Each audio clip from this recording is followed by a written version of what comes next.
అందరికీ చాలా చారిత్రాత్మకమైన రోజు ఇది.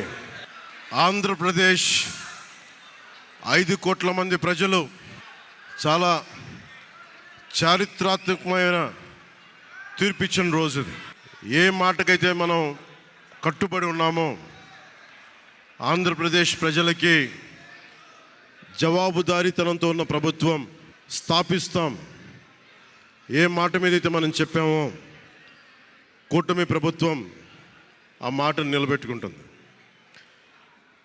ఈరోజు మీ అందరికీ జనసేన పార్టీ ఆఫీస్ కేంద్ర కార్యాలయం నుంచి, ఈ వేదిక నుంచి ఒకటే చెప్తా ఉన్నాను మీ అందరికీ, వైసీపీ వైఎస్ జగన్ గారు కానీ వారు నాకు వ్యక్తిగతంగా నాకు శత్రువులు కాదు.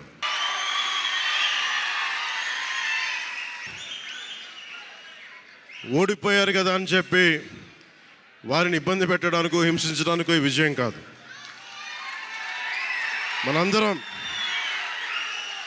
మనందరం గుర్తుపెట్టుకోవాల్సింది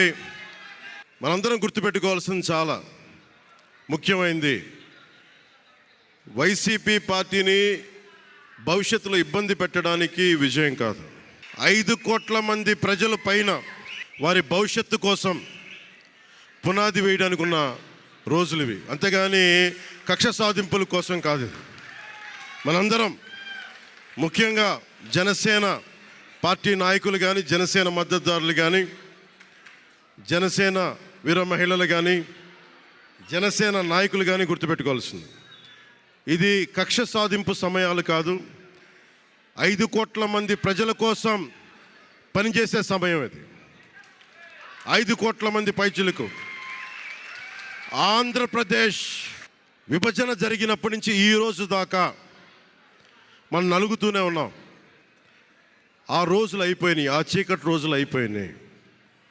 ప్రతి ఒక్కరం బాధ్యతతోటి భవిష్యత్తు తరాల కోసం బాధ్యతని భుజాల మీద వేసుకొని చాలా బాధ్యతాయుతంగా జవాబుదారీతనంతో కూడిన రాజకీయ ప్రభుత్వం, రాజకీయ మనకి ఆలోచన విధానం ఉంటుంది. నేను ఆలోచిస్తూ ఉన్నాను, ఏం మాట్లాడాలి ఈ రోజున అనుకుంటా ఉన్నాను. నా జీవితంలో ఎప్పటిదాకా విజయం తెలియదు నాకు.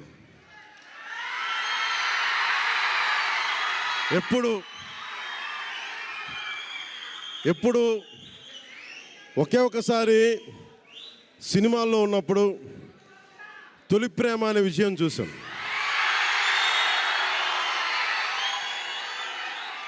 ఆ తర్వాత నాకెవ్వరు నేను విజయం సాధించానని కానీ, డబ్బులు వచ్చినాయని కానీ ఏ ఒక్క సినిమా విజయం చెప్పలే నాకు. నా జీవితం అంతా ఎప్పుడు కూడా దెబ్బలు తింటానో, మాటలు పడతానో, తిట్టించుకుంటానో, నేను ఎంత ఎదిగా నాకే తెలియదు. మీ గుండెల్లో ఈ రోజు నన్ను తీసుకొచ్చి 21కి 21 గెలిచే వరకు నాకే తెలియదు.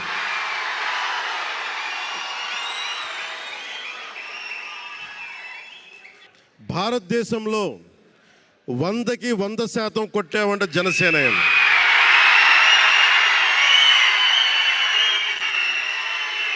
100కి 100. ఇది అంటే నేను ఎందుకు ఈ విజయం జనసేన లేదంటే మన జన సైనికులు, వీర మహిళలో జనసేన నాయకులది కాదు, కేవలం వారిదే కాదు, 5 కోట్ల మంది ప్రజల ఆకాంక్షదే. మార్పు కావాలి, పాలన మారాలి. ఇవన్నీ చాలా మంది, కోట్లాది మంది ప్రజల ఆకాంక్ష. ఈరోజు ప్రజలు ఇచ్చిన తీర్పు ఇది. మనందరికీ చాలా జాగ్రత్తగా ఉండాల్సిన సమయం ఇది. కక్ష సాధింపుల సమయం కాదు ఇది. ఆంధ్రప్రదేశ్ భవిష్యత్తుకి పునాది, బలమైన పునాది వేసే సమయం ఇది. అన్నం పెట్టే రైతుకి అండగా ఉండే సమయం ఇది. రక్షణ లేని ఆడబిడ్డలకి రక్షణ కల్పించే సమయం ఇది. ఆడబిడ్డల్ని, మహిళల్ని వారి కాళ్ళ మీద వాళ్ళు నిలబడగలిగేలా చేసే సమయం ఇది. నేను ఈరోజు ప్రభుత్వ ఉద్యోగులు కూడా మాటిస్తున్నాను, కాంట్రిబ్యూటరీ పెన్షన్ స్కీమ్ నేను చెప్పాను, నేను బాధ్యత తీసుకున్నాను. ఏరు దాటాక తెప్ప తగలేసే రకం కాదు నేను. కాంట్రిబ్యూటరీ పెన్షన్ స్కీమ్ దానికి సరి సమానంగా అది కానీ మీకు న్యాయం వచ్చేలాగా సంవత్సరంలోపు తీసుకొస్తాను అని మాట ఇచ్చాం, తీసుకొచ్చి తీరుతాం. ఆ మాట మీకు ఇస్తున్నాం. మెగా డిఎస్సి నోటిఫికేషన్ విడుదల చేయించే బాధ్యత మనం తీసుకుందాం. యువత విలవిల్లాడిపోతూ ఉన్నారు, యువత నలిగిపోతూ ఉన్నారు. మీ చదువులకి తగ్గ ఉద్యోగాలు కానీ, మీ స్కిల్స్ని పెంపొందించి మీకు ఉద్యోగాలు కానీ, నేను మీకు చెప్తున్నాను, నాకు చాలా పెద్ద బాధ్యత ఇచ్చారు ప్రజలు. ఈ రోజున మామూలు బాధ్యత ఇవ్వాల. గెలిచింది, పోటీ చేసింది 21, 2 పార్లమెంట్లు గెలిచింది 100%. కానీ బాధ్యత ఎంత ఉందంటే 175 సీట్లు మనమే గెలిస్తే ఎంత బాధ్యత ఉందో అంత బాధ్యతతో మేము పనిచేస్తాం. యువత నలిగిపోయి నేను మర్చిపోలేదు.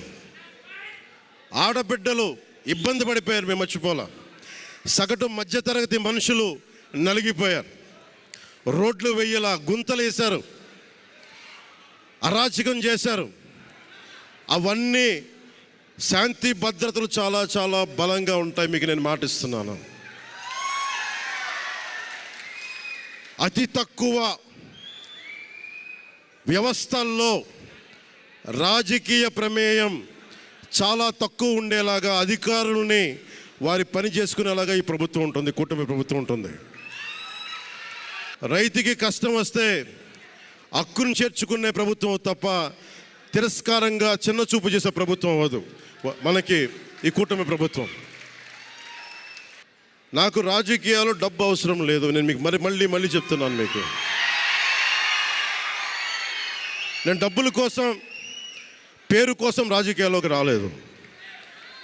మీలాగా నలిగిపోతారు చూసారా ప్రతి ఒక్కళ్ళు.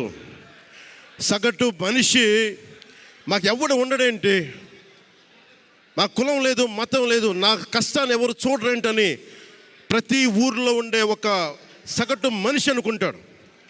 ఆ మనిషి కష్టాలు నేను చూసిన వాడిని. ఆ మనిషికి భుజం కాయడానికి నేను వచ్చాను రాజకీయాల్లో.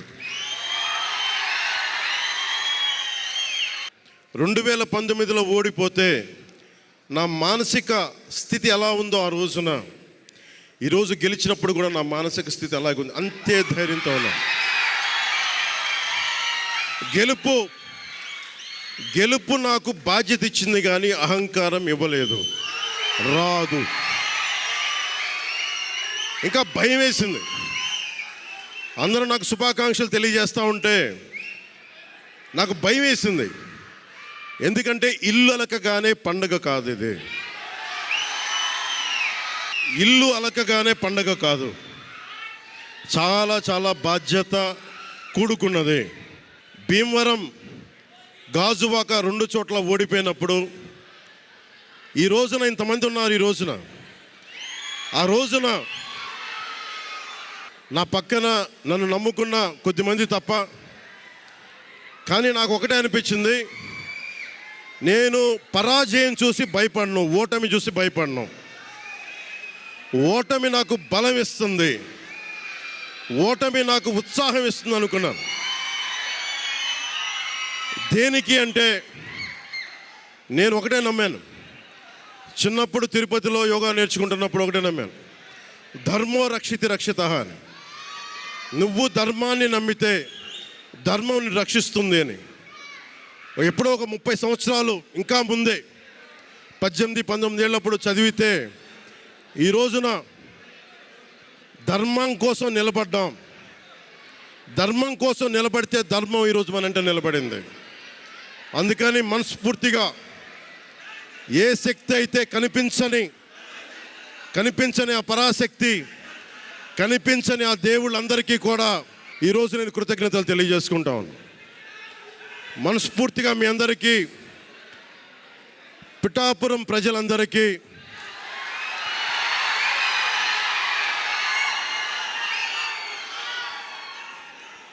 మీరు పిఠాపురం పురజనులకి, పెద్దలకి, ఆడపడుచులకి, అక్క చెల్లెలకి, యువతులకి, కథం తొక్కిన యువతకి, కథం తొక్కిన జన సైనికులకి, జనసేన నాయకులకి, తెలుగుదేశం నాయకులకి, తెలుగుదేశం శ్రేణులకి, తెలుగుదేశం నాయకులు వర్మ గారికి, వారందరికీ కూడా నా ప్రత్యేక కృతజ్ఞతలు తెలియజేసుకుంటా ఉన్నాను. మీరు పిఠాపురంలో పవన్ కళ్యాణ్ గెలిపించలేదు. కేవలం పిఠాపురం ప్రజలు పవన్ కళ్యాణ్ ఒక్కడిని గెలిపించలేదు, 5 కోట్ల మంది ప్రజల్ని గెలిపించారు మీరు.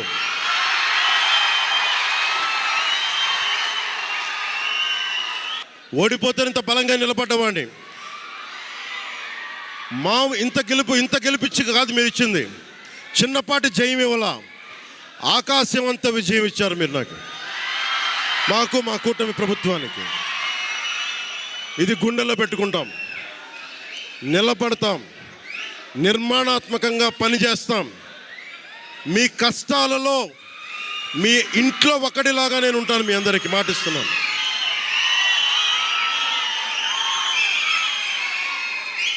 మీ ఇంట్లో ఒక్కడిగా, ఒకటే గుర్తుపెట్టుకోండి, మా ఇంట్లో మా కుటుంబ సభ్యుడు. నాకు కులాలకి, మతాలకి, ప్రాంతాలకి అతీతంగా ప్రతి ఒక్కరూ ఆలోచించాల్సింది, మా ఇంట్లో కుటుంబ సభ్యుడు పవన్ కళ్యాణ్. మా వాడు అసెంబ్లీలో అడుగు పెడుతున్నాడు, మా కష్టాల కోసం మాట్లాడతాడు, మా కష్టాల కోసం నిలబడతాడు. అది చేసి చూపిస్తాను. ప్రభుత్వం ఎలా ఉండాలి, అధికార యంత్రాంగం ఎలా ఉండాలి, రాబోయే రోజుల్లో మీకు అందరికీ చేసి చూపిస్తాం. మళ్ళీ ఒక 10 నిమిషాల తర్వాత మళ్ళీ వచ్చి మాట్లాడతాను. చంద్రబాబు గారు వచ్చారు, వారిని కలిసి మళ్ళీ వచ్చి మేము ఇద్దరం మాట్లాడతాం.